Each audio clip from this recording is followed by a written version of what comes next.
जब लग गुरु मिले न साचा, तब लग गुरु करो 10 पांचा। क्या गुरु बदल सकते हैं? क्या गुरु बदलने से पाप लगता है? अध्यात्म के इस मैदान में आखिर सही गुरु कौन है? गीता जी में वर्णित तत्वदर्शी संत कौन है? इन सभी प्रश्नों के उत्तर जानने के लिए अवश्य सुनिए जगत गुरु तत्वदर्शी संत रामपाल जी महाराज के मंगल प्रवचन। अब हम फिर आते हैं वही ये संत मत प्रकाश भाग 1 पर। इसके परमात्मा की वाणी पढ़ रही थी हम पृष्ठ 17 पर। अब यहां से हमने शुरुआत की थी तो हम आगे चल पड़े। यहां से शुरुआत करते करते हमारे थे करने नोदीदा महल में प्यारा है, ये कबीर साहब की वाणी है। ये मंत्र सारे हम आपको बता चुके हैं। फिर आगे त्रिवेणी के संत समाओ, संत सूर्य का घर लाओ, सुषमन सेती ध्यान लगाओ, ये श्वास के सिमरण की ओर संकेत है। अब ये सारा कुछ परमात्मा ने बता दिया। घंटा संग सुनो द्वंदोई, सेंस कमल दस जगमग होई, तामद करता नरखो सोई, बंगनाल 10 पारा है।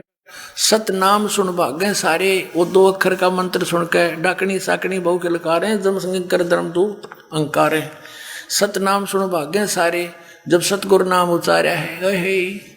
सतनाम जो सतगुरु से मिला हुआ सच्चा नाम जब उच्चारण किया सारे भाग्य। अब आगे चलो, हम अपने मतलब की बात देखेंगे इसमें। अब हम यहाँ आ जाते हैं आगे। इसने सारा कुछ बता दिया आगे क्या क्या है। और यहाँ आगे हम षोडश भानु हंस को रूपा और बीना सतधुन बजे अनुपा, हंस करत संवर सिर भूपा, सतपुरुष दरबारा है। यहां देखो नीचे तय 88 दीप रचाए और हीरे पन्ने लाल जड़ाए, मुरली बजत अखंड सदाए, तहां सोहम झनकारा है।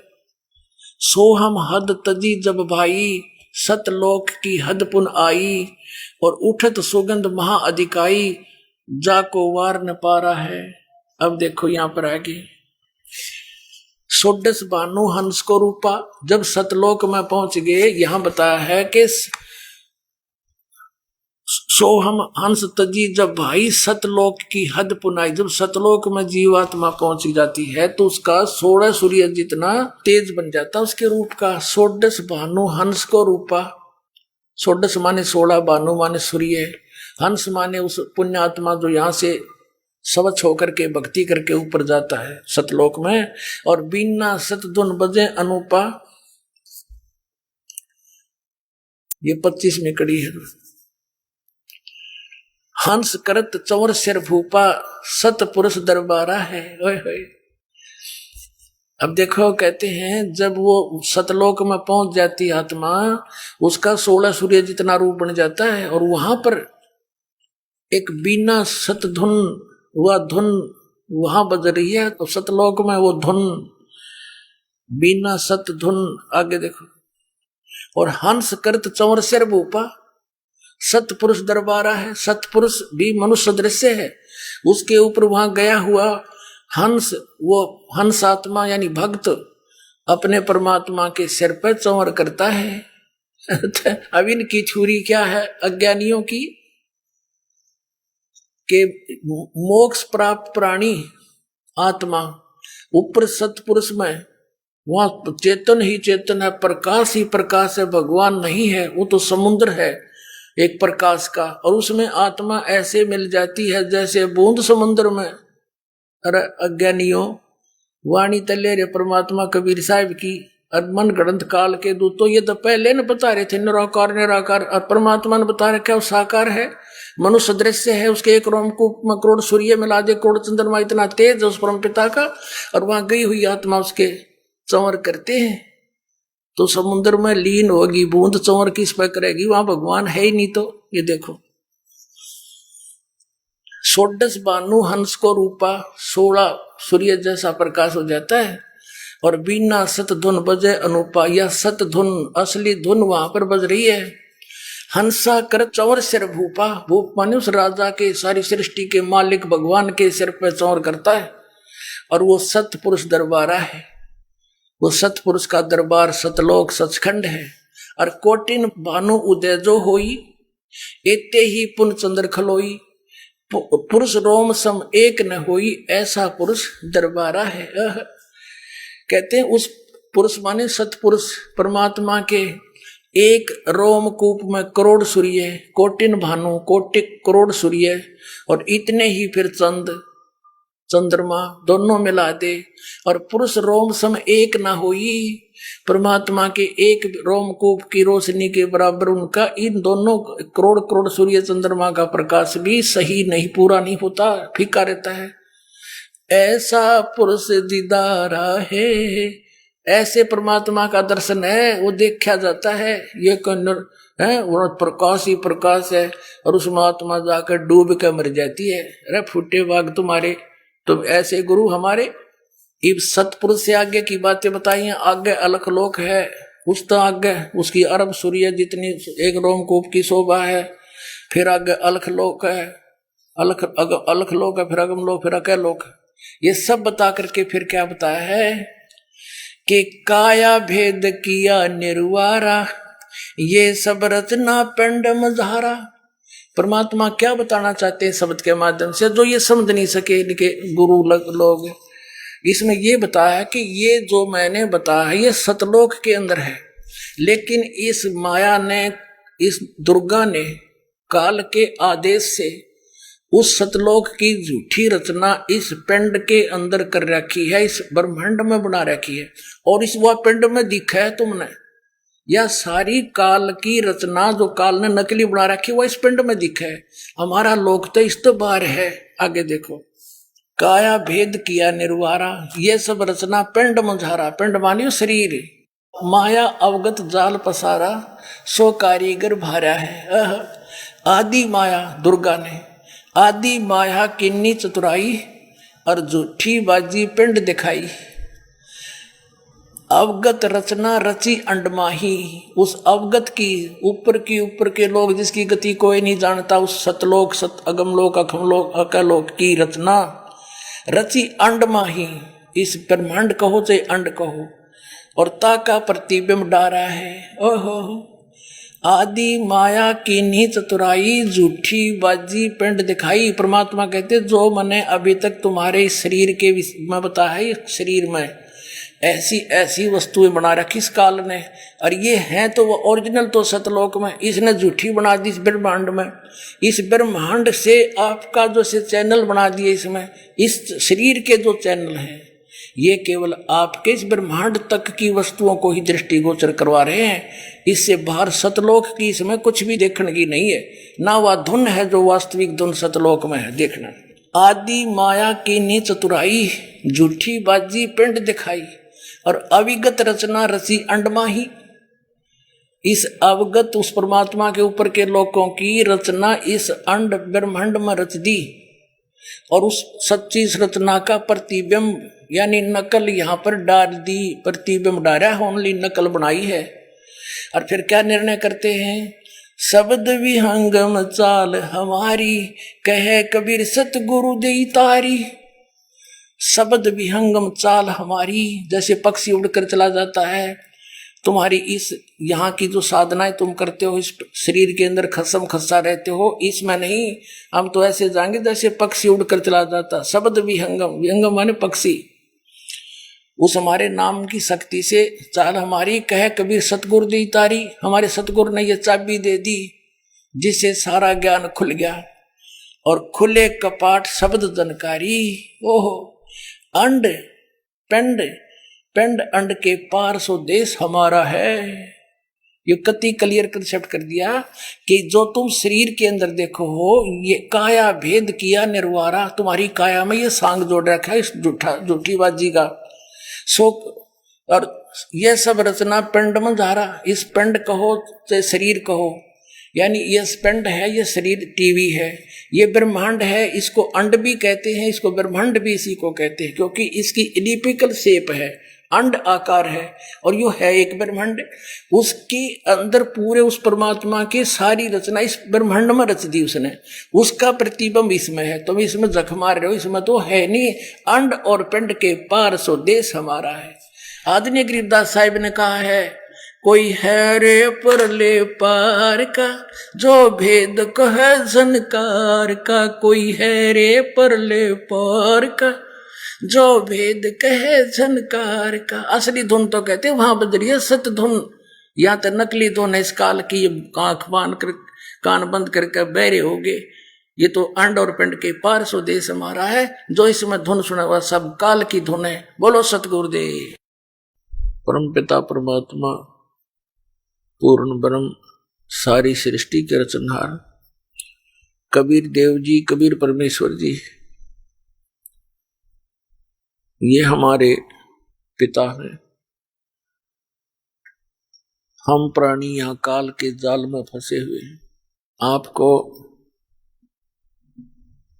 सृष्टि रचना के सुनने से पता चलता है कि हम कैसे यहाँ फंसे और किस प्रकार वो परमेश्वर हमारे लिए भटक रहे हैं। ठीक है, हमसे गलती बन गई, ऐसी गलती हमसे बनी जो अक्षमा योग्य नहीं थी, फिर भी कहते हैं पूत पिता से बेमुख होई तो भी पिता जान मल धोई। यदि पिता से पुत्र विमुख हो जाता है और वो फिर भटक कर धक्के खा के कष्ट उठा करके और पुनः अपने पिता की शरण में आ जाता है, तो सब उसके अवगुणों को जानते हुए भी अपने पिता उनको क्षमा कर देते हैं। तो पुण्यात्माओं, ये हमारे पिता है, हमसे गलती हुई और जिस कारण से हम यहाँ इतना कष्ट उठा रहे हैं। पुण्यात्माओं, अभी तक हमें सत्संग प्राप्त नहीं हुआ। हमने कभी जोर देकर सोचा ही नहीं कि ये हमारे साथ ऐसी घटनाएं क्यों घट रही हैं। जन्म होता है, खुशी मनाई जाती है, मृत्यु होता है, हाहाकार मच जाता है। कोई रोगी है, कोई कोढ़ी है, किसी का अंग भंग है, कोई व्यवसाय के कारण कष्ट में है, कोई धन अधिक होने से दुखी, कोई धन के बिना दुखी, कोई संतान से दुखी, कोई संतान के बिना दुखी। आजीवन इस शरीर को ही सुरक्षित रखने के लिए, इसी को चालू रखने के लिए हम सारा जीवन लगे रहते हैं। 100 जगह झूठ बोलते हैं, ना जाने कितने पाप कर डालते हैं बगैर ज्ञान के। फिर उनका दंड भोगने के लिए पशु पक्षी आदि योनियों में हमें जाना पड़ता है। खाओ पियो, फ्रेश हो जाओ, फिर खाओ पियो, सो जाओ, पढ़ के उठते फिर धंधे पर लग जाओ, और इसी प्रोसेस में कभी अचानक मृत्यु हो जाती है। जिन कार्यों को हम अति अनिवार्य जानते हैं वो अधूरे ही रह जाते, हम चले जाते हैं। तो परमात्मा कहते हैं, जब तक आपको आध्यात्मिक संपूर्ण ज्ञान नहीं होगा तब तक आप इधर सोच भी नहीं सकते, इस मार्ग पर कदम भी नहीं रख सकते। आध्यात्मिक संपूर्ण ज्ञान, कंप्लीट ज्ञान पूर्ण संत दिया करते हैं और स्वयं परमात्मा आकर ही वो यथार्थ ज्ञान प्रदान किया करते हैं। फिर उन महापुरुषों को जिनको परमात्मा मिले वो भी फिर परमात्मा के यथार्थ ज्ञान को ही प्रचार किया करते हैं, वो झूठ नहीं बोल सकते। तो जिन महापुरुषों ने परमात्मा को पाया वो संख्या में थोड़े थे, और जिन्होंने जनता को बरगलाया, झूठी कथा सुना के, शास्त्र विरुद्ध साधना बता के काल के जाल में फंसाया, वो बिना गिनती के असंख्य हैं।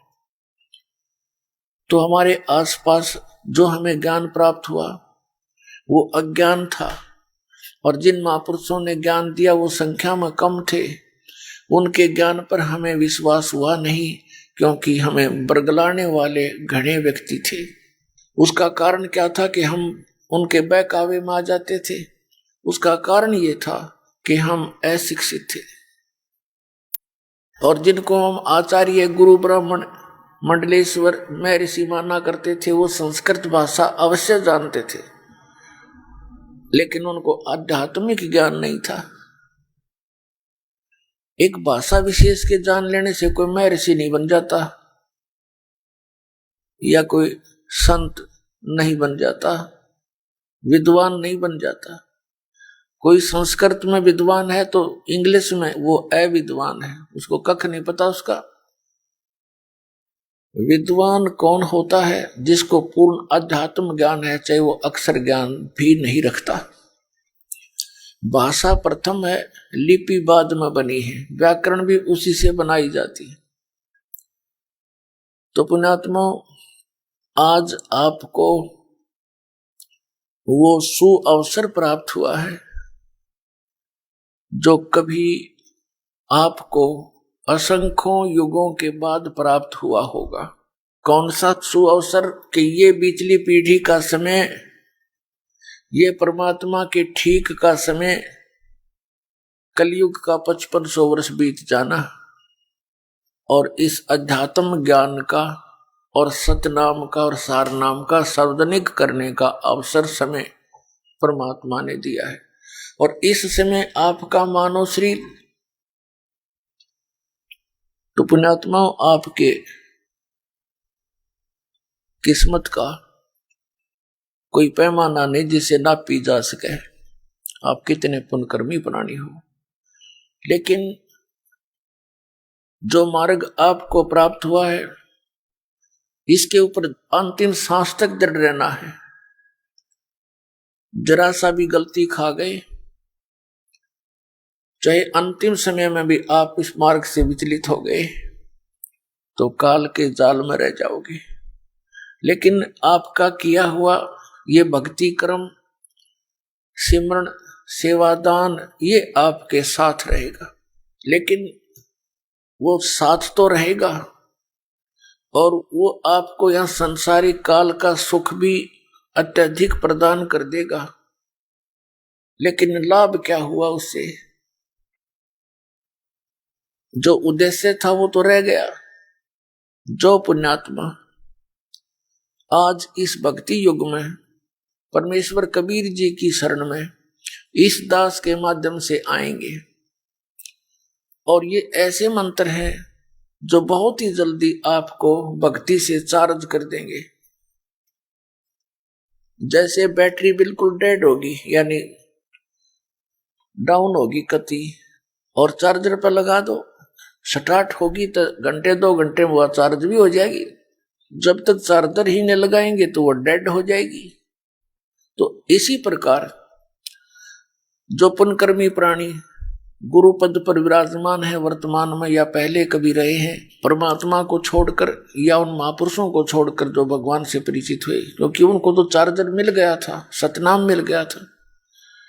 अन्य जितने भी हैं वो पिछले पुण्यकर्मी प्राणी हैं, और वो भक्त, वो श्रद्धालु जो इन नकली संतों के फंस गए, ये भी पिछले जन्म के भक्ति से चार्ज थे। आगे इनको चार्जर मिला नहीं। Charger mean way of worship according to the shastra. शास्त्र विधि अनुसार ये सत्य साधना प्राप्त हुई नहीं, तो जिस कारण से उनकी पिछले जन्म की बैटरी यानी पुण्यकर्म रहे, तब तक चार्ज रही वो बैटरी, तब तक तो उनके घरों में सारे सुख दिखाई देते थे। और फिर एकदम ही वो सुविधाएं समाप्त हुई। जो ये मान रहे थे कि हम इन राधा स्वामी पंथ के प्रवर्तकों द्वारा, संतों द्वारा दिए मंत्रों को जाप कर रहे हैं, जिस कारण से हमें सुख हो रहे हैं, आज उनके घरों में कैर टूट रहे हैं। पुण्यात्माओं, ये काल का जाल है। काल ये चाहता है कि ये नास्तिक हो जाएं, इनकी आस्था हट जाए भगवान से। और परमात्मा ये चाहता है कि जब तक ये पिछली पीढ़ी का समय आवे तब तक इनकी आस्था भगवान में बनी रहे। कुछ ऐसी लीला वो स्वयं ही करने आते हैं, ऐसी लीलाएं करके जाते हैं जिससे हमारा भगवान में विश्वास दृढ़ रहता है। जैसे द्रौपदी का चीर बढ़ाना, ये श्री कृष्ण के बस की बात नहीं थी, परमात्मा ने स्वयं लीला की थी। सोचल छिद्र मैं करूं अपने जन के काज, तो उनका चीर बढ़ाया था परमात्मा ने सूक्ष्म रूप में आके। तो आज तक हमारी भगवान के प्रति दृढ़ता रही। फिर बीच में ये काल के दूत आ गए, इन्होंने ये कहना शुरू कर दिया, ये महर्षि दानंद जैसे अज्ञानियों ने, कि ये कभी नहीं हो सकता। अरे जब भगवान मनुष्य जैसे ही कर्म करेगा तो भगवान कहां से हो गया? फिर वो परमात्मा उसी को कहते जो अनहोनी को होनी कर दे और होनी को करे अनहोनी। तो अब ये नास्तिकता की तरफ चल पड़े थे। अब जैसे महात्मा बुद्ध कौन थे? ये महापुरुष थे, पुण्यकर्मी प्राणी थे पिछले जन्मों के। ये स्वर्ग में से सीधे पृथ्वी पर जन्मे थे और राजा के घर जन्म हुआ। राज को भी त्याग दिया, क्योंकि जो सुख इन्होंने स्वर्ग में देखा था वो यहाँ के राज्य में नहीं होता। तो इसकी आत्मा तृप्त नहीं हुई इस सुख से, घर त्याग दिया भगवान प्राप्ति के लिए, पुनः उस स्थान की प्राप्ति के लिए। आगे कोई संत सा मिला नहीं जो मार्गदर्शन ठीक कर दे। इसने हठ योग किया, गया के अंदर वट वृक्ष के नीचे बैठकर साधना शुरू की। अब ये हठ योग के विषय में गीता के अध्याय नंबर 17 के श्लोक नंबर 6-7 में स्पष्ट किया है कि शास्त्र विधि को त्याग कर जो मनमाना घोर तप को तपते हैं, उनको राक्षस स्वभाव को जान, वो मुझे भी और अंत शरीर के अंदर जितने बैठे हैं ये प्रधान, इनको भी क्रश करते हैं ये राक्षस स्वभाव के। तो कहने का भाव ये है कि मरने को हो गया महात्मा बुद्ध। एक माई ने उसके मुख का खीर लगा दी, सहज से धीरे धीरे चाटने लग गया। अगले दिन उसने अच्छी खीर खाई, धीरे धीरे फिर वो शरीर स्वस्थ हुआ, चार्ज हुआ उसका शरीर, अन्न के बिना वो कंटी कंडम हो गया था।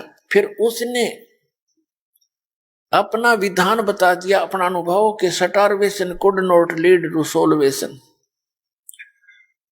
भूखा मरने से आत्म कल्याण नहीं हो सकता।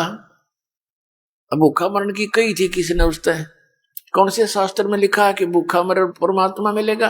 आप पहले हठ योग करें, बकवाद करें, शास्त्र विधि त्याग कर साधनाएं करें, फिर उनसे कुछ मिलना ही नहीं, फिर अपने अनुभव बताने लग जाते हैं।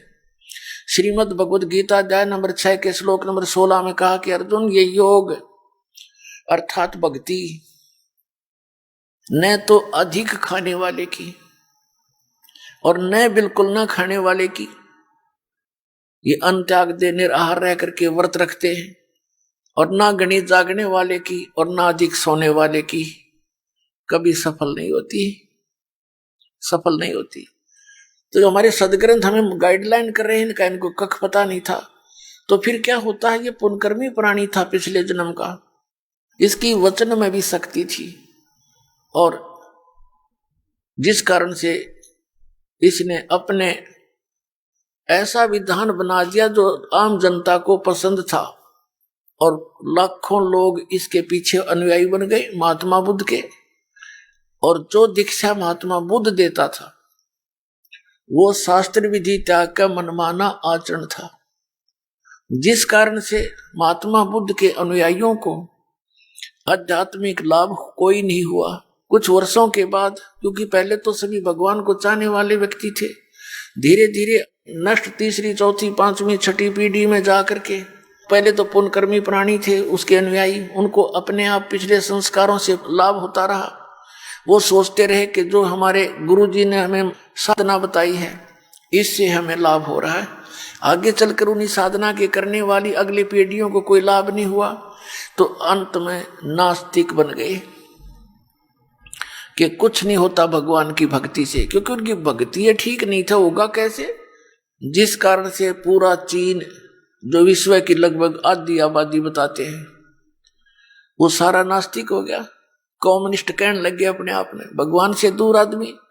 और जो ये कहता है कि कुछ भी नहीं है, परमात्मा कुछ नहीं है, अपने आप सृष्टि बनती है, नर्मदा से उत्पन्न होती है, इसके विषय में गीता जी में लिखा है, 17वें अध्याय के 4, 5, 6 श्लोक के अंदर और 10, 11 के अंदर कि जो व्यक्ति ये कहता कि भगवान नहीं है और ये नर्मदा से उत्पन्न होती है सृष्टि, वो उसके विषय में लिखा कि वो नास्तिक और संसार का नाश करने के लिए पृथ्वी पर जन्मा है। वो ऐसे निकम्मे आदमी बताए। तो पुण्यात्माओं, अब यही चाल काल ने चाल रखी है। ये निरंकारी पंथ और एक यू ब्रह्मा कुमारी पंथ, एक यू राधा स्वामी और सच्चा सौदा सिरसा वालों का पंथ, जय गुरुदेव पंथ, जनोद भिवानी वाले का पंथ, यू राधा स्वामी एक का कुएं का जल है सारा। ये काल के सुनियोजित जाल हैं। अब पुण्यात्माओं, इस दास ने 1994 से लेकर आज 2012 होगी, 18 वर्ष हो गए गला पड़ाते ने। और बूंदा अच्छा कहें, मुझे मैं सच्चा ज्ञान बताऊं, मुझे बुरा कहें, और मुश्किल से ये 10-1 लाख व्यक्ति हुए होंगे। और वहां देखो भगवान करोड़ों की संख्या में, क्योंकि वहां तो काल का भाव है, कितने जाओ काल प्रेरित करके भेजता है ना, वहां ले लो नाम, वहां सब ठीक है। अब ये दास गांव गांव में सत्संग करने जाता था। अब सत्संग तो सुनते हमारा इस दास का, और सत्संग सुनने के बाद आत्मा बेचैन हो जाती है, तरफ उठती है भगवान के लिए। जब नाम की कहते कि दीक्षा ले लो, फिर क्या कहते ना, दीक्षा तो हम कहीं और से लेंगे, बड़े गुरुओं से। वो बड़े गुरु कौन? राधा स्वामी वाले, वहां लाखों व्यक्ति जाते हैं, आपके पास तो 50 व्यक्ति सत्संग सुनने आ रहे हैं। शुरू की बातें, मैं कहा भाई बड़ा काल ने बड़ा काम कराए। तो अब सत्संग सुने हमारा, हर नाम ले वो सच्चा सौदाले का जाकर सिरसा गया।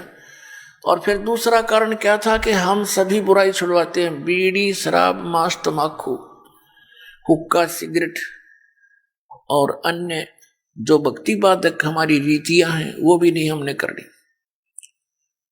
तो वो क्या कहते हैं, भाई बीड़ी तो नहीं छूटा है। कोई कहता भी मैंने नाम लेना है, किसी से वो पता लगता है कि ये कोई दूसरे गुरु से उपदेशी है, उसके पास जाकर उसने कहा कि मैंने नाम लेना है लेकिन मैं बीड़ी नहीं छोड़ूंगा। तो कहते राधा स्वामी वाले और धन धन सतगुरु वाले कहते बीड़ी की कोई बात नहीं, आ जा तेना नाम दिवा के लाऊं। वो गिल हो लिया, बस बीड़ी छोड़नी नहीं, नाम गुरु जी का ले लिया, मोक्ष हो जाएगा। अब खाक मोक्ष होगा उसका। एक बहन अपनी बहन को नाम दिलाने लाई, उसने बताया कि ये मेरी बहन है। वो उसकी बहन पहले से दीक्षित थी दास से। उसने जो हमारे से दीक्षित थी, भगवान कबीर साहब की शरण में थी, उसने बताया जी यह मेरी बहन है और 8-7 वर्ष से ये राधा स्वामी का नाम ले रही है और इसकी इतनी दुर्गति हो रही है, बे बुरा हाल हो गया इसके घर का, और मुश्किल से मना के लाई हूं। न्यों कहे गुरु ना बदला करते। और जो उसके आसपास की जो औरतें थी वो न्यों कहती थी गुरु तो ऐसा बदल लिया, ऐसा खसम बदल लिया। अरे फूटे बाग थरे। गुरु का नाता अलग है। गुरु एज ए डॉक्टर, पति अपने स्थान पर है। जैसे एक डॉक्टर से रोग निनाश हो रहा तो 6 बदलने चाहिए अपना जीवन बचाने के लिए, ये कोई बात है। फिर दूसरा नो बोली मैंने पता था कि ये बीड़ी बैड़ी पिया करें। मैंने कहा बहन तू बीड़ी भी पीती होगी? अखा जी बीड़ी छोड़नी पड़ेगी। कहने लगी जी ठीक है छोड़ दूंगी, छूटेगी तो। मैं ऐसा नहीं, ये छोड़नी पड़ेगी। अगली छोड़ दूंगी। वो नो कहने लगी, बोला जी पहले तो मैं नहीं पीती थी, नाम लेने के बाद पीण लागी। अरे थोड़े फोटे बाग, नाम ले पा छोड़ दिया करें, शुरू कराया करें, तारी सारी उल्टी रीति। वो कहने लगे जी मैं पहले नहीं पीती थी, सत्संग करती थी गांव में, औरतें जैसे उनकी चर्चा होती है, ज्ञान चर्चा है, तो वहां बीड़ी का प्रसाद देते हैं। एक प्लेट में खोल के बीड़ी अलग अलग और माचिस बीच में एक रख देते हैं और सब ने अनिवार्य होता है प्रसाद है पी ले। क्यों शिवदयाल जी भी हुक्का पाड़ा करता, तो इनका हुक्के कोई आंट नहीं तमाकू की। और परमात्मा कहते अमल आहारी आत्मा कदे न पावे पार। भांग तमाकू छोतरा आफू और शराब कह कबीर कैसे हो बंदगी ये तो करें खराब। अब प्रसंग चल रहा है, हम उसी पर आते हैं। तो वहां से नाम ले आए क्यों, वहां कोई मर्यादा की आवश्यकता नहीं। सारे संसारिक कर्म वैसे ही करते हैं जो एक भक्त को नहीं करने चाहिए। तो कहने का भाव दास का ये है कि ये सभी पंथ काल के चलाए हुए हैं। जैसा आपने पहले भी सुना है कि काल ने कहा था कि कलयुग में जब आप भेजोगे अपना अंश, जैसे परमात्मा ने कहा कि जब 5505 वर्ष कलयुग बीत जाएगा तब ये बात मेरी साची होगी। क्या साची होगी कि मैं कलयुग में उस 5500 जो वर्ष कलयुग बीत जाएगा अपना अंश भेजूंगा, अपनी प्यारी आत्मा, अपना दास भेजूंगा, और वो सतनाम देने का अधिकारी होगा। उसके ज्ञान को सुनकर के सभी पंथ और सभी मजहब भक्ति करेंगे विधिवत, सब बुराई छोड़ देंगे और सभी एक हो जाएंगे और पूरे विश्व में सतनाम का जाप करके सिमरन करके मोक्ष प्राप्त करेंगे और सब बुराई से दूर हो जाएंगे। सतयुग जैसा माहौल पूरी पृथ्वी पर इस भक्ति युग में एक बार पुनः फिर होगा। तो तब काल ने कहा था कि मैं और भी बहुत से पंथ आपके सतलोक सचखंड के नाम ले लेकर चलवा दूंगा, और वो सभी पंथ वो नाम मेरा ही जाप करेंगे काल का, यानी सतनाम को छोड़ के और जितने भी मंत्र हैं और सार नाम आदि नाम को छोड़कर सभी जाप काल के हैं मंत्र विधि, और उनके जाप करने वाला काल कहता है मेरा ही होगा। ये प्रोमिस करा था परमात्मा से, प्रार्थना करके वचनबद्ध किए थे, भगवान आपका नाम जपें आपका, आपकी भक्ति करें आपके और मेरी करें वो मेरे। तो एक सतनाम और सार नाम को छोड़कर सभी मंत्र काल के हैं, तो अपने आप काल के जाल में रहेंगे। तो इस काल ने कहा था कि 12 पंथ करूं मैं साजा, नाम तुम्हारा ले करूं आवाजा। 12 पंथ नाम जो ले ही वो मेरे मुख आन समोही, और अनेक पंथ चलाऊं। वो 12 पंथों से अलग कहता और अनेक, जैसे ब्रह्मा कुमारी, राधा स्वामी पंथ, दंदन सतगुरु, सच्चा सौदा, जगमाल वाली और सिरसा पंथ, और ये जय गुरुदेव पंथ, वे 5 नाम जाप करते हैं। सच्चा सौदाड़न थोड़ी सी चतुरता कर ली, काल मूर्त सब स्वरूपी राम सतपुरुष, ये कोई मंत्र है? ये तो एक महिमात्मक नाम है, उस परमात्मा के उपमात्मक नाम है, उसको तो हमने पाना है, उस सतपुरुष को, अकाल मूर्त को। जल की महिमा सुनाई जा रही है, जल पानी नीर, जल पानी नीर करते रहो। क्या जल मिल जाएगा? उस जल पानी नीर को तो हमने ढूंढना है, उसका प्रोसेस अलग है। हैंडपंप लगाओ, वो की मारो, और फिर हैंडपंप ऊपर लगेगा मशीन, और फिर उसकी पूजा करो, उसको हलाओ, सेवा करो, वो जल निकलेगा। ऐसे ही सतनाम और आदि नाम और प्रथम के वो 5 नाम, ये पूरा प्रोसेस है उस जल को प्राप्ति का, उस सतपुरुष को प्राप्ति का। ये पूजा ही नहीं है, पूजा उसकी होती है जिसको इष्ट रूप में हम मानते हैं।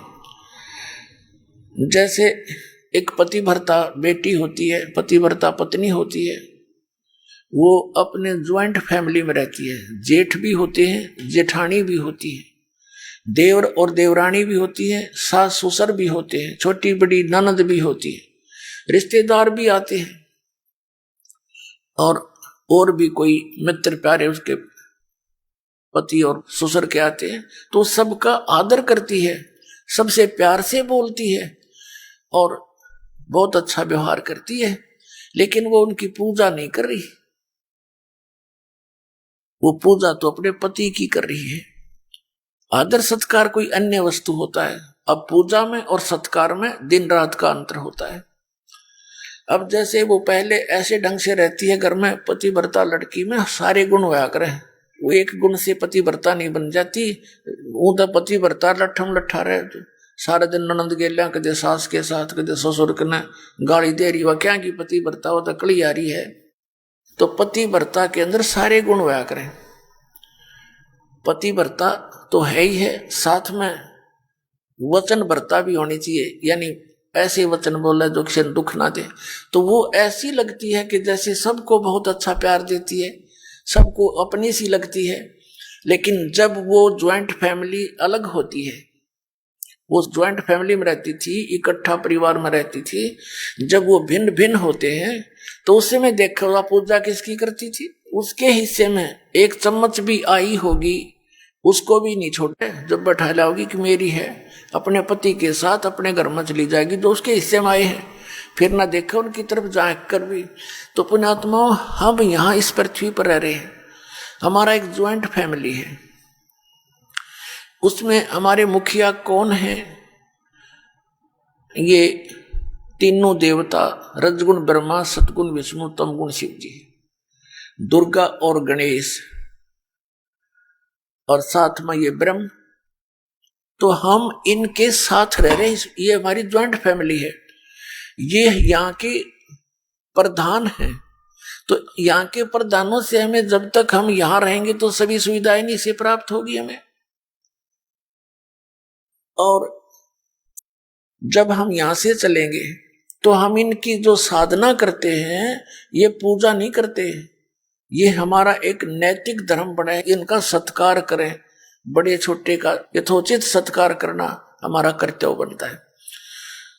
तो हम इनका सत्कार करते हैं, पूजा नहीं करते हैं। जैसे आपने बैंक लोन ले रखा है और साथ में मीटर कनेक्शन ले रखा है, बिजली का, पानी का और टेलीफोन कनेक्शन ले रखा है, तो इन सब का जो तुम बिल भरते हैं आप, तो पूजा थोड़ी है, वो तो उनका देना है, उसको प्यार से दिया जाता है, प्रेम के साथ उनके साथ व्यवहार, अपना कांटेक्ट रखा जाता है, तो वो पूजा नहीं है, वो हमारा अपना जो एक शिष्टाचार होता है, उस आधार से हम उनको बैंक का लोन भर रहे हैं तो वो हम प्यार देते हैं, चाय पिलाते हैं, बैठो जी, आओ जी। और हम बैंक लोन ना देंगे तो अगले दिन गाड़ी लेकर आ खड़े होंगे, अब भाई तेरा सील करते हैं। तो इसी प्रकार हमने सतलोक चलना है, और यहाँ के जितने भी ये प्रधान हैं, इनका कर्जा हमने उतारना है। उस कर्जे को उतारने के लिए, उस लोन को उतारने के लिए हमने कौन कौन सी साधनाएं करनी है, कौन कौन सी मजदूरी करनी है। साधना का अर्थ मजदूरी होता है और पूजा अलग होती है। तो साधना तो प्रोसेस है, जैसे हम पूजा तो करते हैं जल की, और साधना कौन सी है, वो हैंडपंप लगाते हैं, वो हमारी साधना है। फिर ऊपर मशीन लगाते हैं और मशीन लगा के फिर जल निकालते हैं, वो भी साधना में ही है। और उद्देश्य क्या है सब मजदूरी करने का, कि हमें जल मिले। तो जल के लिए सारा कुछ ये प्रोसेस हो रहा है। ब्रह्मा विष्णु महेश के जो मंत्र आपको दिए जाते हैं, ये प्राथमिक चिकित्सा समझ लो आपकी। तो ये हमारी पूजा नहीं है, ये तो मजदूरी है। लेकिन पाना क्या है हमने जल पाना है, वो अकाल मूर्त पाना है, वो सतपुरुष पाना है, उसका प्रोसेस है। ये 5 नाम प्रथम आपको दिए जाते हैं। तो ये पहले केवल 5 नाम ही दिए जाते थे, क्योंकि परमात्मा ने कहा था, धर्मदास मेरी लाख दुहाई, और ये सार मूल ज्ञान की तबार ना चाहिए। अभी इस मूल ज्ञान को सार्वजनिक नहीं करना। इन 5 नामों के जाप से बहुत लाभ होता है। यहाँ का संसारिक लाभ आपको कलम तोड़ मिल जाएगा इन 5 नामों से, जो आपको 7 दिए जाते हैं अब, प्रथम और लास्ट। इसके अतिरिक्त जो बीच के मंत्र हैं, इनसे आपकी संसारिक सुविधा बहुत मिलनी शुरू हो जाएंगी। ये इतने गजब के मंत्र हैं, ये वास्तविक मंत्र हैं इन भगवानों के। जैसे कई लोग कहें कोई मंत्र दे दे गुरुजी, नहीं। अब जैसे खागड़ जोटे होते हैं, अपने भैंसे देखे हो, उन्हें भैंसा भैंसा करें जा, वो कति नहीं देखे। अरे एक बार नो कर दे, वो नो देखेगा बाज गए, तो उसका अट्रैक्शन हो गया उसमें, उसका अपने आप ही प्रभावित होता है, दौड़ा आवेगा फिर। तो ऐसे ये मंत्र हैं जो इन भगवानों को विवश कर देते हैं, ऐसे अट्रैक्ट होने के लिए और खींचने के लिए। इसलिए सतनाम कहलाता है। ये जो 2 अक्षर का मंत्र है, ये सच्चा नाम है, और इसी से प्रभावित होते हैं। तो पुण्यात्मा, ये जो 5 नाम हैं, पहले परमात्मा ने धर्मदास साहिब जी को कहा था ये 5 नाम देना, लेकिन अब परमात्मा ने आदेश दिया है कि ये 7 नाम देना। 5 तो है ही है, तो इन 7 नामों में क्या विशेषता बन गई कि मान लीजिए आपको सतनाम प्राप्ति हुआ नहीं और आपकी मृत्यु हो जाती है, तो ये पहला और लास्ट वाले मंत्र में इतनी शक्ति है कि आपको तुरंत ये मानव शरीर प्रदान करवाएगा, तुरंत, और कहीं जाने की आवश्यकता नहीं, सीधा 10वें महीने बाहर आ लेगा मां के पेट से, गोदी में यहीं पर। और पहले ये मंत्र इसलिए नहीं दिए जाते थे क्योंकि ये नकली भी मंत्र इसी का शुरू कर देते, और उस समय क्या था, मालिक ये 5 नाम इसलिए देगी कि इनसे इनको यहाँ संसारिक थोड़े बहुत सुख मिलते रहेंगे, ये गणे दुखी ना होंगे, मोक्ष तो इनसे नहीं हो सकता इस तरह के जाप से। लेकिन समय पर रोटी कोठी और ये संसारिक व्यवसाय जो तुम समझते हो, ये इससे ठीक चलते रहेंगे, तो इसलिए प्रदान किए जाते थे कि ये इनमें कुछ तो आस्था भगवान की बनी रहेगी, क्योंकि परमात्मा अलग दिखा देता है जो भक्ति करने वाले को कि मुझे आज लाभ भगवान की तरफ से हुआ है, ऐसे था। तो उस समय यदि मनुष्य जीवन शीघ्र भी मिल जाता तो भी कोई लाभ नहीं था, क्योंकि सतनाम और सारनाम देने का वो टाइम नहीं था। अब ये समय आ गया सतनाम और सारनाम देने का, और इसमें वैसे तो मंत्र, ये प्रथम मंत्र लेने के बाद भी आपको काल अटैक नहीं कर सकता, आपकी अकाल मृत्यु नहीं हो सकती। आप दास बार बार कहता है कि ये काल का दाव कैसे लगता है कि हम मर्यादाहीन हो जाते हैं, नाम खंडित कर देते हैं, और जिस समय आपका नाम खंडित हो गया और कुदरती आपके प्रारब्ध का मृत्यु का समय भी निकट आ गया उसी दौरान, तो आप पर अटैक हो जाएगा। कुछ एक ऐसे भक्त हैं जो नाम ले लेते हैं और नाम भी कई बार खंडित कर लिया और वो अभी तक जीवित है, तो अभी उनका वो ठीक का समय ना आया है, वो मृत्यु का समय नहीं होगा, इसलिए दाव लग रहा है। तो पुण्यात्मा, आप जी ने नाम लेने के बाद मर्यादा को सबसे अधिक महत्व देना है। भक्ति चाहे कम भी हो जा लेकिन मर्यादा रहे। जैसे आप जी समुद्री जहाज में बैठ गए, तो जहाज में बैठे, जहाज चल रहा है और उससे नीचे उतरने की चेष्टा करोगे तो डूब कर मर जाओगे। तो कुछ समय के बाद आपकी स्थिति ऐसी हो जाएगी, कैसी, और फिर मर्यादा रखने से लाभ होगा। मर्यादा खंड होने से कितनी हानि होती है। जैसे माता गर्भ को रखे यत्न बनाए, ठेस लगे तो क्षीण होए, ऐसे भक्ति जावे। जैसे माता गर्भ को रखे यत्न बनाए और ठेस लगे तो क्षीण होए, छिन्न हो जा, नष्ट हो जाती है, ऐसे भक्ति जाए। अब जैसे माता को गर्भ रहा हो, फिर वो कितनी सावधानी बरतती है उस अपने लाल को, बच्चे को, बेटा या बेटी को जो उसके गर्भ में पल रहा है, उसकी कितनी सावधानी बरतती है कि कहीं मेरा गर्भ खराब ना हो जा। रात को करवट लेती है माता, तब भी उसको चिंता बनी रहती है कहीं मेरे बालक पर दाब ना आ जाए। एकदम फड़क के उठती है, चलती है, कदम रखती है पृथ्वी पर तो भी बड़े नाप तोल कर रखती है, कहीं झटका लग जा, बच्चा खराब ना हो जा, तो अपना लाल प्राप्त कर लेती है। इसी प्रकार जिस दिन आपको उपदेश मिल गया उसी दिन आपके अंदर भक्ति का बीज गिर गया, ये सत्कर मान लेना। धीरे धीरे आप भक्ति की सब क्रियाएं करते रहोगे तो ये भक्ति रूपी लाल आपका अंदर पल रहा है, और इसमें थोड़ी सी मर्यादा हीन हो गए तो ये खंड हो जाएगा, अपने आप अक्षीण हो जाती है भक्ति। तो जैसे इसमें मर्यादा बहुत अनिवार्य है। जैसे सीता जी थी, श्री रामचंद्र की पत्नी, वनवास में थे, कुटिया बना कर रह रहे थे। एक बगीची भी बना रखी थी, छोटी सी फुलवाड़ी सी फूलों की। तो उसमें एक ऐसी कोई घटना घटी इनके साथ, वो लंबी कहानी है, या नहीं बताऊंगा। तो उन्होंने एक रेखा खींच दी थी झोंपड़ी के चारों तरफ, और सीता से कह दिया था लक्ष्मण जी ने कि माता, वो बड़ी भाभी थी, उसको माता के तुल डील करता था कि आप जी इस रेखा से बाहर ना जाना। जब तक आप इस रेखा में रहोगी आपको कोई हानि नहीं कर सकता, ना जंगली जानवर कर सकता, ना कोई दानव कर सकता, राक्षस नहीं कर सकता।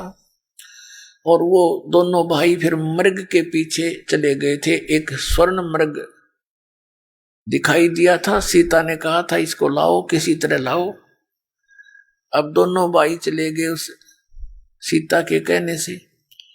पीछे से रावण, लंका का राजा, एक साधु वेश बना के वहां आया, सीता को उठाने के उद्देश्य से, अपहरण करने के उद्देश्य से। और जो ही वो निकट गया, उसने कहा कि माई भिक्षा देना। तो सीता ने कहा आ जाओ महाराज, कुटिया के निकट आकर ले जाओ। वो जो ही आगे को बढ़ा, रेखा के निकट आते उसमें से अग्नि की लपट निकली।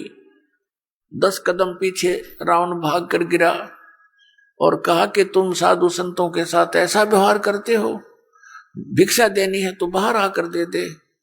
अब सीता ने अपनी जीव सोच से सोचा था कि फर्क पड़े है, साधु है, अभी दे आती हूं भिक्षा, अभी आ जाती हूं वापस। अब वह भिक्षा लेकर बाहर को चली, रेखा पार कर गई, और जो ही भिक्षा डालने लगी उसने बाजू पकड़ ली यहीं से और गेर ली कंधे पे, जा पिटकी 9 लखा बाग में। उसकी जरा सी लगी, क्या फर्क पड़े, और के नाश करा दिया उसने। वो मूर्ख थे तो ये कह कर गए थे इससे बाहर मत जाना, तेरे को हानि हो जाएगी। और फिर कितना नाश कराया, करोड़ों व्यक्ति मारे गए, तब उसको छुटवा के लाए। तो पुण्यात्माओं, ऐसे ये मर्यादाएं हैं। ये लक्ष्मण जैसी रेखा समझ लेना जो मालिक ने बता रखी है। आन उपासना नहीं करनी, बीड़ी शराब मांस तंबाकू छूना भी नहीं है, किसी और देव पर आसक्त नहीं होना, हमने पतिव्रता पद पर आना है। जैसे जो पतिव्रता पति से राती, आन पुरुष नहीं भावे, बस पीहर में सुरत परितम में, ऐसे ध्यान लगावे। पतिव्रता पत्नी अपने पति के अतिरिक्त किसी भी पुरुष से, वो किसी प्रकार का भी, उसको कोई वस्तु वांछित नहीं होती। कहने का भाव यह है, चाहे कोई सोने का स्वर्ण का बन करके पुरुष खड़ा हो जा, उसमें उसका पति वाला भाव नहीं हो सकता। तो ऐसे ही हम अपने कबीर परमात्मा और पूर्ण परमात्मा कबीर साहिब जी के अतिरिक्त किसी भी देव से, किसी भी अन्य देवता से, भगवान से हम कोई भी वस्तु नहीं मांगे। यदि उनकी तरफ जरा सा भी ध्यान हमारा गया कि ये इससे अर्ज करो मुझे ये वस्तु दे दे, तो हम पतिव्रता पद से गिर गए। क्योंकि जो परमात्मा ने साधना बताई है उससे ये अपने आप देंगे। कैसे देंगे? एक कैसा दे सब सदे, सब साधे सब जावे, माली सींचे मूल को, फले फूले अगाए। एक कैसा दे सब सदे, और सब साधे सब जावे। और माली यानी बुद्धिमान व्यक्ति, माली का अर्थ है जो बाग के पूरे प्रोसेस से परिचित होता है, उसको समझदार व्यक्ति यानी अपने जॉब का मास्टर। तो वो माली सींचे मूल को, माली सींचे मूल को, फले फूले अगाए।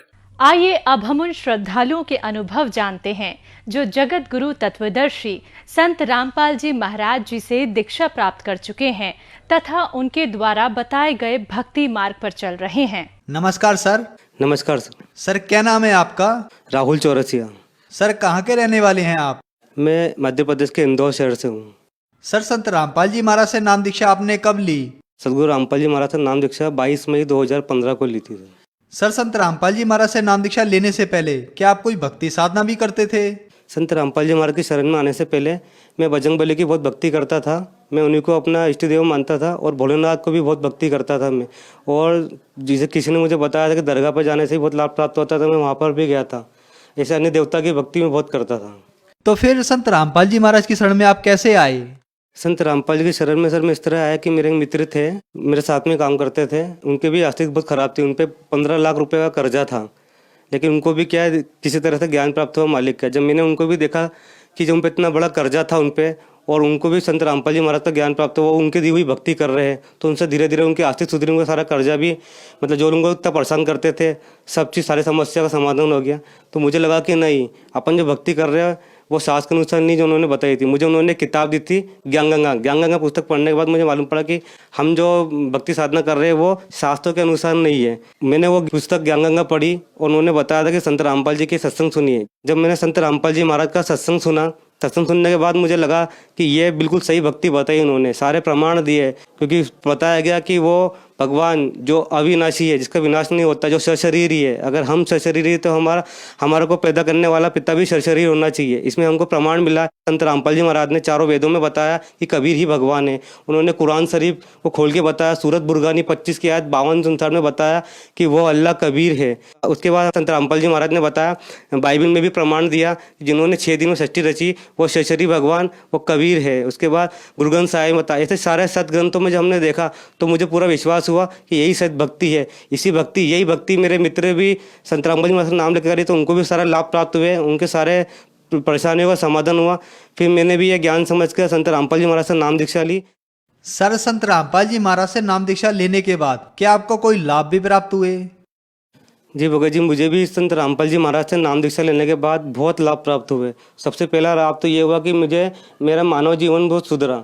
मैं बहुत बुरी संगत में लगा था, लेकिन मेरा मानव जीवन सुधरा। उसके बाद हमारे घर में भी बहुत परेशानियां चल रही थी, वो परेशानी भी दूर हुई है। मुझे जीने की नई राह मिली है। और भगत जी, सबसे बड़ा लाभ तो मुझे ये हुआ कि मुझे पथरी की बहुत गंभीर बीमारी थी। वो समस्या ऐसी थी कि भगत जी मैं रोज़ तड़पता था। मेरी मम्मी मुझे देखती थी कि इतना तड़पता है। हर जगह इलाज करा है हमने। हम डॉक्टर के पास भी गए, हमने डॉक्टर ने मुझे कहा कि सोनोग्राफी करवाई तो उसमें 9 mm की पथरी निकली थी, तो शायद थोड़ी बड़ी भी थी वो। अरविंदो हॉस्पिटल में उन्होंने हमको भेजा, अरविंदो हॉस्पिटल गए, वहाँ पे भी ये जो बताया। दूसरे डॉक्टर के पास भी गए, हम सर्जन के पास भी गए जो हमारे फैमिली सर्जन थे। उन्होंने भी बोला कि रिपोर्ट देखने के बाद उन्होंने भी बोला कि आपको पथरी है, और अगर इसमें ऑपरेशन नहीं करवाया तो डॉक्टर किडनी निकाल के आपके हाथ में दे देगा, क्योंकि आपकी पथरी की समस्या बहुत बढ़ती जा रही। उस समय स्थिति ऐसी नहीं थी कि हम पथरी का इलाज करवा सकते थे, लेकिन फिर भी हिम्मत करके डॉक्टर के पास गए। तो डॉक्टर ने कहा था कि अगर आपका इलाज पथरी अगर हम सर्जरी करके निकाल भी देते तो कम से कम 2 से 3 महीने आपको आराम करना होगा, उसके बाद आपको परहेज बहुत करने होंगे। सर जी, जब मुझे पथरी हुई थी तो डॉक्टर ने मुझे परहेज बताए थे कि आपको ये कोई भी बीज वाली सब्जी नहीं खानी है, कोई भी बाहर का खाना है, तला गला कुछ भी नहीं खाना है। तो भगत जी 1.5 साल तक तो मैंने उबली हुई दालें खाई थी, इतनी समस्या थी। सदगुरु रामपाल जी महाराज की शरण में आने के बाद जो उनकी भक्ति शास्त्र अनुसार जो भक्ति साधना मुझे बताई थी, वो भक्ति करने से मुझे बहुत लाभ हुआ। सबसे पहली बात तो सर, मुझे मेरा जो पथरी का जो दर्द हमेशा आकाश में कभी भी उड़ सकता था, वो खत्म हुआ। बाद में मैंने एक बार रिपोर्ट करवाई, मेरी इच्छा हुई कि मैंने कहा चलो एक बार जाँच करवा के देखते हैं अपन। जाँच करवाई तो उसमें भी बिल्कुल पथरी मेरी नॉर्मल थी। और आज तक भगत जी अब देखिए, जब से मैं उनकी शरण में आया सदगुरु रामपाल जी महाराज की, तो मुझे कोई परेशानी नहीं। मैं साफ खाना खाता हूँ, मेरा जीवन सुधर गया पूरा। मेरा जीवन नरक के समान हो गया था। मैं जी के मरता था, मैं रोज़ मरता था, लेकिन मालिक के दया, सदगुरु रामपाल जी महाराज के दया से आज मैं आपके सामने स्वस्थ हूँ। आज सब कुछ खाता हूँ मैं, और आज मेरे ऊपर से शारीरिक मानसिक आर्थिक कोई भी परेशानी नहीं है। और आज मेरे परिवार भी बहुत सुखी है। मेरे साथ में रिपोर्ट भी लाया हूँ, जो मैंने सन 2007 में मैंने पथरी की जो जाँच करवाई थी, वो जाँच की रिपोर्ट भी आप देख सकते हैं। जब मैंने पहली बार मैंने जब सोनोग्राफी करवाई थी तो उसमें बताया गया था कि आपको 9 mm की पथरी है, वो भी किडनी लेफ्ट साइड में किडनी में है। और अगर ऑपरेशन नहीं करवाया तो आपकी किडनी कभी भी निकाल दी जाएगी, क्योंकि वो पथरी धीरे धीरे अंदर बढ़ती जा रही है। सदगुरु संत रामपाल जी महाराज के शरण में आने के बाद मैं जो उनकी दी हुई शास्त्र अनुसार भक्ति कर रहा था। शास्त्र के अनुसार जो साधना उन्होंने बताई थी वो मैं भक्ति कर रहा था। भक्ति करते करते मेरी किडनी, उसकी जो पथरी की समस्या थी वो भी दूर हुई। आज मैं बिल्कुल स्वस्थ हूँ, सब कुछ खाता हूँ, पीता हूँ, सारे काम करता हूँ मैं, मुझे किसी तरह की कोई समस्या नहीं हुई। और दूसरा लाभ ये प्राप्त हुआ था कि कुछ समय पहले अभी मेरा इंदौर में एक एक्सीडेंट हुआ था। मैं गाड़ी से जा रहा था, अचानक ही एक लड़की स्पीड में आई एक्टिवा गाड़ी से और सीधे मुझे पड़ गई। 2 मिनट के लिए सर मुझे बिल्कुल होश नहीं आया था। और सबसे बड़ी चीज़ तो ये है कि मेरे पीछे जो मेरे सर गाड़ी पे बैठे थे वो पूरे एक्सीडेंटल थे, उनकी पूरी बॉडी में स्टैंड डले हुए थे। और जैसे ही मैं उठा तो मेरे को सबसे उठते से मेरे को ये फिक्र थी कि मेरे सर को क्या हुआ होगा। जब मैंने देखा उठ के तो सर आराम से खड़े हो, फ़ोन पर बात कर रहे, तो मेरे को मालिक का बहुत धन्यवाद बनाया। सबसे पहली बात तो मेरे को एक्सीडेंट हुआ तो मुझे जरा सी खरोच भी नहीं आई थी। वो जो लड़की मेरे से ठुकाई थी उसको भी खरोच नहीं आई बिल्कुल भी। और जो मेरे सर मेरे पीछे गाड़ी में बैठे थे जो पूरे एक्सीडेंटल थे, उनकी पूरी बॉडी में ऑपरेशन हुआ था, पूरी बॉडी में उनके स्टैंड डले हुए थे, उनको भी कोई हानि नहीं हुई। तो मैं बहुत बहुत धन्यवाद देता हूँ संत रामपाल जी महाराज का कि उनके द्वारा ही मेरा इतनी बड़ी समस्या, मतलब मेरा समझो कि मेरा नया जीवन हुआ। नहीं तो उस समय मेरी मौत निश्चित थी। और आज मेरे माँ बाप है ना मुझे देख नहीं पाते, लेकिन मालिक के सदगुरु रामपाल जी महाराज की दया से इतना बड़ा लाभ प्राप्त हुआ कि मेरा नया जीवन में ना। और सर जी मुझे दूसरा लाभ प्राप्त ये हुआ है कि मेरी मम्मी को क्या है, शुगर की प्रॉब्लम थी। धीरे धीरे शुगर अंदर बढ़ गई। एक बार मेरी मम्मी, हम शादी में गए हुए थे बाहर, तो वहाँ पे अचानक एकदम शुगर बढ़ गई थी। हम वहाँ से जब रास्ते में इंदौर आते आते ट्रेन में बहुत भयंकर शुगर बढ़ गई थी। उनको यहाँ आते थे भर्ती कराना पड़ा।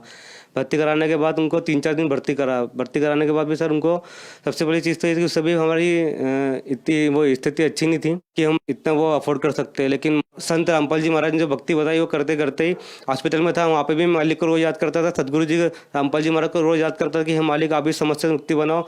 मैं तो 2 कौड़ी का जीव हूँ, मेरे पास तो कुछ भी नहीं है मालिक, मेरे पास जो भी कर सकते हो आप ही कर सकते हैं। लेकिन संत रामपाल जी महाराज की दया से आज मेरी मम्मी बिल्कुल स्वस्थ है और उनको शुगर की वजह से कोई प्रॉब्लम नहीं है। सिर्फ नॉर्मल जरा से गोली दवाई खाते जो रेगुलर होती है, बाकी कोई समस्या नहीं उनको। उनकी शुगर बिल्कुल हमेशा नॉर्मल रहती है और बिल्कुल स्वस्थ है वो।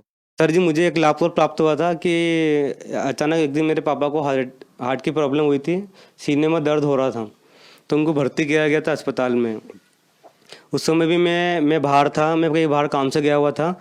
वहाँ मुझे बताया गया कि उनको भर्ती करना पड़ेगा। मैंने वही सदगुरु रामपाल जी महाराज से मैंने प्रार्थना करी कि हे गुरुजी मैं तो यहाँ हुई नहीं। और वहाँ पे भी मेरे पापा को ऐसा अटैक आया।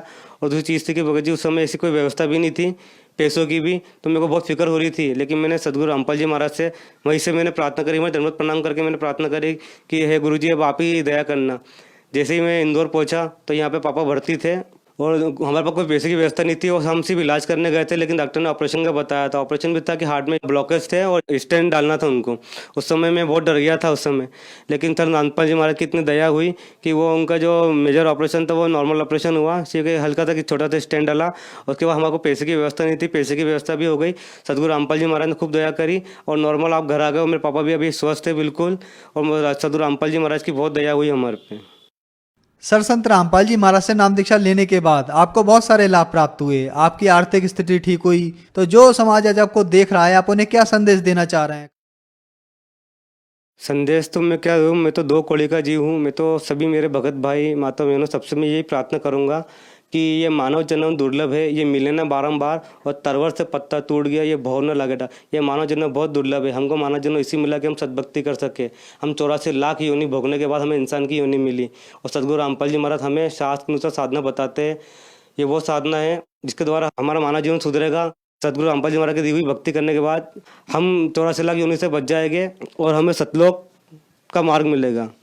सर संत रामपाल जी महाराज की शरण में कैसे आ सकते हैं? सर संत रामपाल जी महाराज से नाम दीक्षा ले सकते हैं। चैनल पे एक सत्संग आता है, सत्संग के नीचे एक पट्टी चलती रहती है, उसमें पट्टी पर नंबर आते हैं। उन्हीं नंबर पे फ़ोन लगा के आप जहाँ पे भी आपके निकटतम सेंटर है वहाँ की जानकारी ले सकते हैं और वहाँ से आप संत रामपाल जी महाराज से नाम दीक्षा ले सकते हैं। धन्यवाद सर। धन्यवाद।